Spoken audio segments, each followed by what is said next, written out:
You are watching Cold Fusion TV.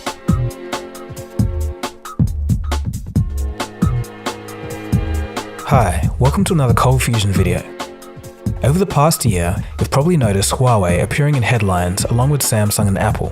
As it turns out, they're much bigger than just smartphones, but they're a huge force in the world of telecommunications, way before they even released a smartphone. Today, we'll see how the Chinese giant grew to be one of the largest telecom manufacturers in the world and why they're at the center of so much controversy. Huawei Technologies was set up in 1987 by Ren Zhengfei. Usually, the founders of companies are young and vibrant, but Ren was different. He was in the midst of a midlife crisis and in his mid-40s when he founded the company. He had plenty of technical expertise from his time as a deputy director at the People's Liberation Army Engineering Corps. So from the very beginning, the company has been tied in some way to the Chinese government. This will come into play later in the story. At this point in time, in the late 1980s, China was a long way behind the Western world when it came to telecommunication. Despite having a population of over 1 billion, there were just 200,000 phone lines when the 90s began. Huawei set up in Shenzhen, a small fishing village that has since become the Silicon Valley of China, only 30 years later. Firstly, the company imported switches from Hong Kong, a country which sat just across the river from China. The components were switchboards that allowed a company to manage multiple internal and external phone lines. The demand was huge as China pushed to modernize, and there was also a desire for a locally made Chinese product rather than relying on imports. So Huawei set up a huge research and development department that focused heavily on analyzing the equipment that was coming in and attempting to reverse engineer it. Within a few years, they had made the most of China's huge, cheap talent pool of engineering graduates and created their own switchboard. They sold these throughout China with government support and soon began to focus on a digital version of the switch in 1993. The strong focus of research and development continued as they set up new facilities in Beijing and Shanghai. And by 1996, they had their first international client, albeit only in Hong Kong. The most important development for Huawei was the appearance of a global system for mobile, coupled with the incredible adoption of the mobile phone. Since their founding, Huawei had always been playing catch up with the rest of the world, fighting just to match what was already being made. But the mobile phone leveled the playing field. This was a new technology for everyone. Now Huawei's research facilities became an enormous asset as they leveraged them to sign partnership deals with many of the biggest tech firms, from Intel to Sun Microsystems to Motorola and Microsoft. By 1997, they had their own GSM equipment in the market. While many other companies focused on handsets, Huawei's main products were for running the mobile networks themselves. They beat major players like Siemens and Ericsson to win a contract to upgrade Berlin's communication network. In the same year, they created the world's first and largest wireless LAN network. By now, they were a global presence. They had a 1,000-person research facility in India, sales office in Berlin, and major contracts in the Middle East, and were starting to look towards Europe. In 2004, Huawei shipped their first phone, the C300. This would be the first step in an extensive rise to dominance. The name Huawei, translated directly from Chinese, means Chinese achievement, and with a net worth of over $8 billion, it seems that the company has done just that. Today, Huawei are the second largest phone manufacturer, ahead of Apple and behind Samsung, but they are looking to challenge Samsung for the number one spot in 2019. Their high-end smartphones have been largely praised, with their Mate 20 Pro model winning a blind smartphone camera test by Marcus Brownlee with a subject sample size of over 7 million people. Huawei is currently the largest telecom equipment manufacturer in the world, with most countries using their equipment in their telecommunication infrastructure. More on this later.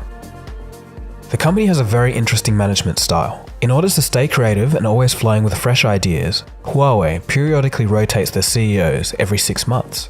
They have a 1.5 million square meter campus with castle-style buildings. To move around the campus, employees can take a train ride. Huawei has their own technology park and a university at their headquarters in Shenzhen, complete with student housing. Qualified IT graduates from the university are then offered careers in Huawei afterwards. The company employs 180,000 staff. The average employee age is 29 years old. The company has invested over $60 billion in R&D alone in the last 10 years. On the point of the university and technology park, we've seen a similar thing with Samsung. It seems like the Asian philosophy to business is very different, especially when the companies involved have close ties to government.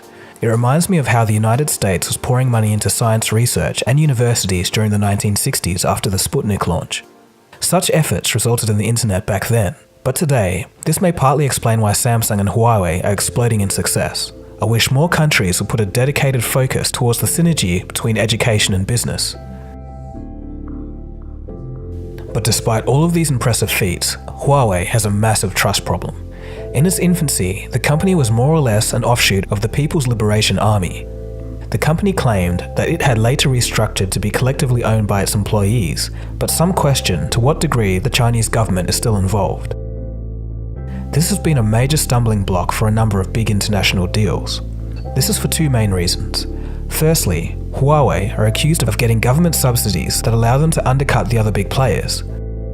They already have access to cheap labor, but if they're subsidized, it's unlikely any private business can compete with them on cost. The second, more major reason is if the Chinese government is involved, then potentially they have access to the data flowing through the equipment of all the networks Huawei supplies equipment for. Networks used all over the world. The NSA, CIA, and FBI have accused Huawei of being a front to spy on US and Canadian communications. Huawei has denied these claims, but many experts aren't so convinced. The UK, Japan, Germany, and Italy have all been persuaded not to use Huawei infrastructure.